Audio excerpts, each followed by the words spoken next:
Hello everyone, this is Swati Singh. Welcome to Shreeji classes. हम लोगों ने लास्ट टर्न पे washing soda and caustic soda कर दिया था। ठीक है, वॉशिंग सोडा या फिर कह सकते हैं बेकिंग सोडा, दोनों की बात हो गई थी। ठीक है, वॉशिंग सोडा की बात जब हम लोग कर रहे थे तो हम लोगों ने देखा था कि वॉशिंग सोडा का जो फॉर्मूला है वो किस तरह का है। फॉर्मूले में कुछ मोल्स ऑफ वाटर भी ऐड है। जो वॉशिंग सोडा था वो क्या था? Sodium carbonate 10H2। ठीक है, तो ये था हमारा फॉर्मूला। सोडियम कार्बोनेट और साथ में 10 मोल्स ऑफ क्या थे? वाटर थे। ठीक है, अब जब ये था तो हमने देखा था कि जो वॉशिंग सोडा था वो एक्चुअल में ड्राई होता है। ठीक है, एक्चुअली ड्राई होता है, लेकिन उसमें कुछ मोल्स ऑफ वाटर होते हैं। जो मोल्स ऑफ वाटर होते हैं वो ट्रैप्ड होते हैं। जो क्रिस्टल होता है, NaCl क्या है? क्रिस्टलाइन फॉर्म में या पाउडर फॉर्म में होता है। पाउडर होता है, छोटे छोटे क्रिस्टल्स होते हैं। क्रिस्टल होते हैं, ये क्रिस्टल क्या कर रहे होते हैं? जो इनका लेटिस होता है, मान लो ये ऐसे ऐसे स्क्वायर या ऐसे डिफरेंट टाइप्स के लेटस होते हैं। जैसे हमने ये बनाया, क्यूबिक लेटस बनाया है। ठीक है, अब ये है इसका स्मॉलेस्ट यूनिट। ठीक है, स्मॉलेस्ट यूनिट है तो इसके अंदर वाटर मॉलिक्यूल एक तरह से ट्रैप है। जब इसके अंदर मॉलिक्यूल ट्रैप है तो वो जो वाटर मॉलिक्यूल्स हैं वो एक्चुअल में ये जो क्रिस्टल है या पाउडर फॉर्म है उसको वेट नहीं करते हैं। ठीक है, तो ये जो ऐसे क्रिस्टल होते हैं जिनमें वाटर मॉलिक्यूल या वाटर ऑफ क्रिस्टलाइजेशन प्रेजेंट होता है, वो क्या होते हैं? एक्चुअल में दिखने में ड्राई होते हैं, लेकिन उनके लेटिस के अंदर या लेटिस जो यूनिट्स होती हैं उनके अंदर वाटर मॉलिक्यूल प्रेजेंट होते हैं। ठीक है, तो इसी से रिलेटेड एक और एक्सपेरिमेंट है एनसीईआरटी में। हेडिंग है आर क्रिस्टल रियली ड्राई। जो हमारे क्रिस्टल होते हैं वो एक्चुअल में ड्राई होते हैं या नहीं होते हैं, ये हमें पता करना है। तो जो हमारा एग्जाम्पल है यहाँ पे लिया गया है वो है कॉपर सल्फेट। ठीक है, तो ये लास्ट टाइम पे हमने समझ लिया था जो वॉशिंग सोडा है उसमें 10 मॉलिक्यूल्स ऑफ वाटर होते हैं। कभी कभी पूछ लिया जाता है कि वॉशिंग सोडा में कितने वाटर ऑफ क्रिस्टलाइजेशन होते हैं या नंबर ऑफ वाटर मॉलिक्यूल्स उसके फॉर्मूला में कितने होते हैं, ये अलग से भी पूछ लिया जाता है। और साथ में अगर कॉपर सल्फेट की बात करते हैं तो वहां पे भी पूछ लिया जाता है। ठीक है, तो हमारा एक्सपेरिमेंट जो है वो कॉपर सल्फेट पे है। यहाँ पे क्या है कि हमने एक टेस्ट ट्यूब लिया है, बॉइलिंग टेस्ट ट्यूब लिया है। इस टेस्ट ट्यूब के अंदर क्या ले लिया है? क्रिस्टल CuSO4 ले लिया है। CuSO4 ले लिया। ठीक है, इस क्रिस्टल CuSO4 को क्या किया है हम लोगों ने? टेस्ट ट्यूब में लिया है, जिसका कलर क्या है? इसका कलर है ब्राइट ब्लू। कैसा है? ब्राइट ब्लू कलर है। ठीक है, ब्राइट ब्लू मतलब चमकीला ब्लू कलर का। ठीक है, जो ब्लू होगा और एक क्रिस्टलाइन ब्लू होगा। ठीक है, जो कलर चमकता हुआ दिखेगा, ब्लू। तो ब्राइट ब्लू कलर का है।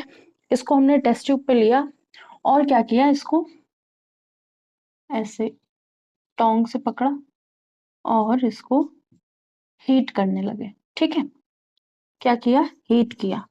जब हमने इसको हीट किया तो हमको क्या मिला? तो हमको ये मिला कि जो टेस्ट ट्यूब है उसके अंदर, जो ये हमारा टेस्ट ट्यूब है इसके अंदर वाटर मॉलिक्यूल्स दिखने लगे हैं। कुछ वाटर मॉलिक्यूल्स हमको दिख रहे हैं। ठीक है, और ये जो नीचे कॉपर सल्फेट है वो जो ब्राइट ब्लू कलर का हो था वो कैसा हो गया? वो कलरलेस हो गया एक तरह से, या फिर कह सकते हैं वाइट हो गया है। वाइट हो गया है। ठीक है, वाइट क्रिस्टल का हो गया या फिर वाइट पाउडर जैसा हो गया है। फिर क्या हुआ?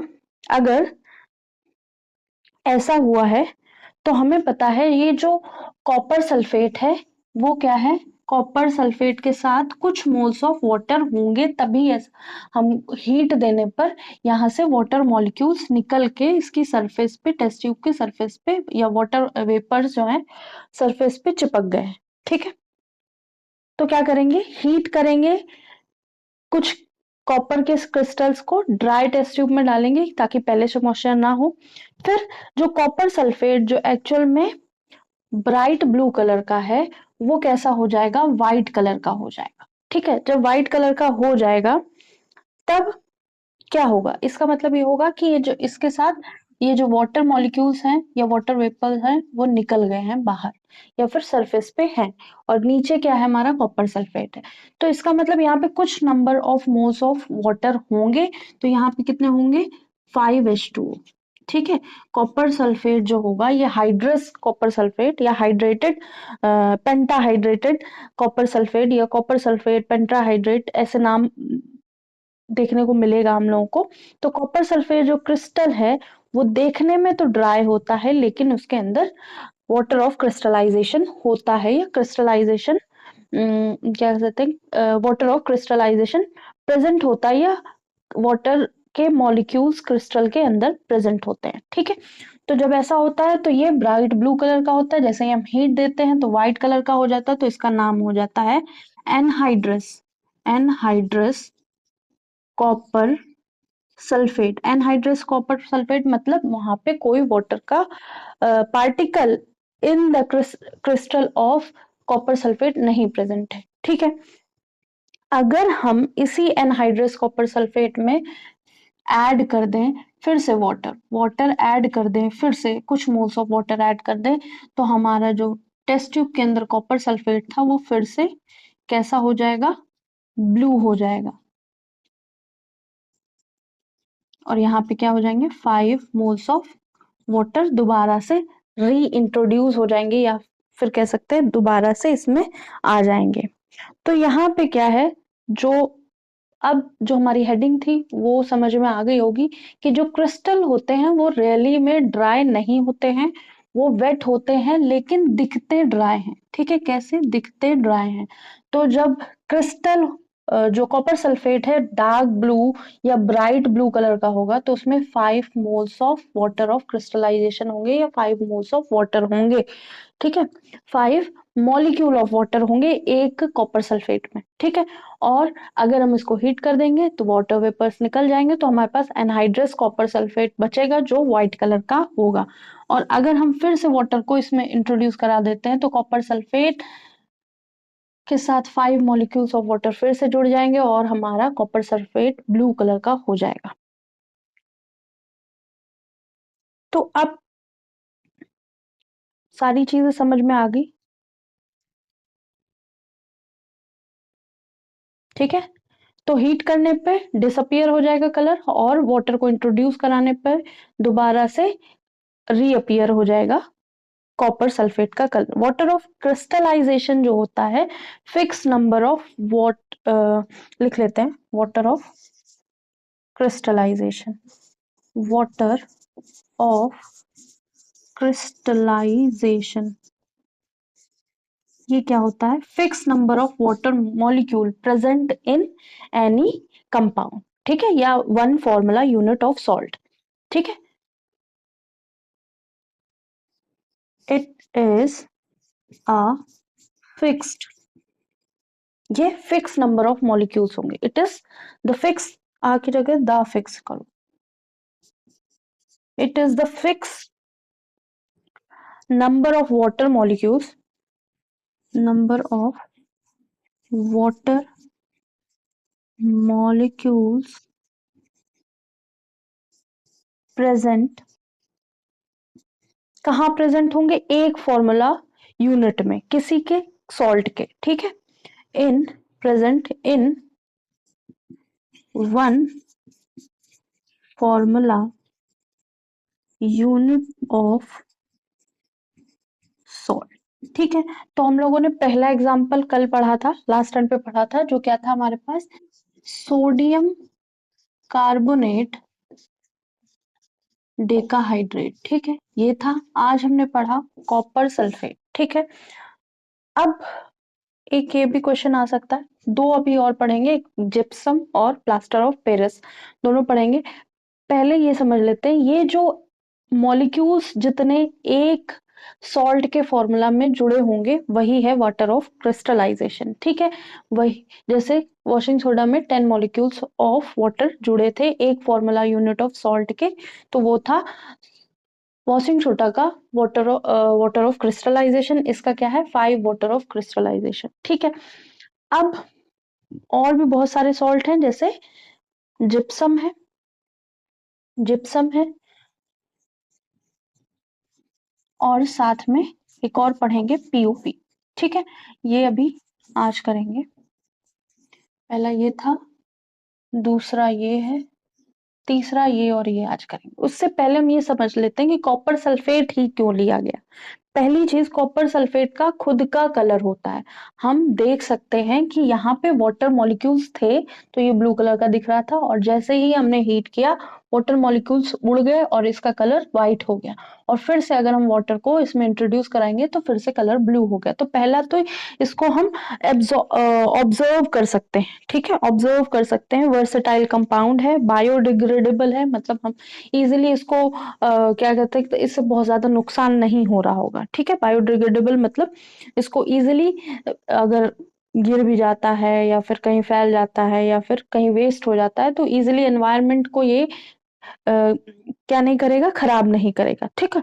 तो ये कहाँ कहाँ यूज हो रहा है, क्योंकि ये क्या है, इसमें नेचुरल इंडिकेटर है ब्लू कलर का, इसलिए इसको यूज हो रहा है। इजिली डिहाइड्रेशन इसका हो जा रहा है और इजिली हाइड्रेशन इसका हो जा रहा है, ठीक है, इसलिए इसको यूज किया गया है। फिर क्या है, क्रिस्टलाइजेशन पर, अगर क्रिस्टलाइजेशन है, ठीक है, उसको हीट किया तो इजिली हम देख रहे हैं कि वाटर मॉलिक्यूल्स उड़ रहे हैं, और दोबारा से हम वाटर इस पे इंट्रोड्यूस कराते हैं तो इजिली हम देख रहे हैं कि यहाँ पे कलर चेंज देखने को मिल रहा है, ठीक है। तो कलर चेंजेस देखने को मिल रहा है, इजिली हाइड्रेट और डिहाइड्रेट हो जा रहा है, इसलिए हमने इसको यूज किया है, ठीक है। अब ये बहुत सारी चीजों में यूज होता है। कॉपर सल्फेट आया है, कभी हमने बताया नहीं है तो बता देते हैं। कॉपर सल्फेट को एग्रीकल्चर में, इंडस्ट्रियल यूज में, मेडिसिन के यूज में, मेडिसिन के पर्पज से भी यूज किया जाता है। तो कॉपर सल्फेट क्या है, एग्रीकल्चर में फंगीसाइड की जगह हर्बिसाइड की तरह भी यूज किया जाता है, ठीक है। एल्गीसाइड की तरह वाटर सॉइल ट्रीटमेंट करते हैं, सीड ट्रीटमेंट करते हैं, कहाँ कहीं फंगस, मतलब सीड में फंगस ना लगे इसलिए सीड में कॉपर सल्फेट का मिक्सचर लगाया जाता है। मतलब वो जो मिक्सचर बनाया जाता है फंगीसाइड वाला, उसमें कॉपर सल्फेट भी प्रेजेंट होता है। या फिर पेड़ों पौधों की जो जड़ें खराब हो जाती हैं उनकी जड़ों में भी लगाया जाता है कि फंगस ना लगे, फर्दर फंगस ना लगे। इसको कैटलिस्ट की तरह भी यूज किया जाता है, वुड प्रिजर्वेटिव है, ठीक है। इलेक्ट्रोप्लेटिंग में भी यूज किया जाता है, ठीक है। कॉपर सल्फेट देखा होगा आपने कि कॉपर सल्फेट यूज किया जाता है जब हम इलेक्ट्रोप्लेटिंग करते हैं। कॉपर सल्फेट सॉल्यूशन होता है CuSO4, और यहाँ पे मेटल होता है और इस मेटल के ऊपर कॉपर जाके जमा हो जाता है।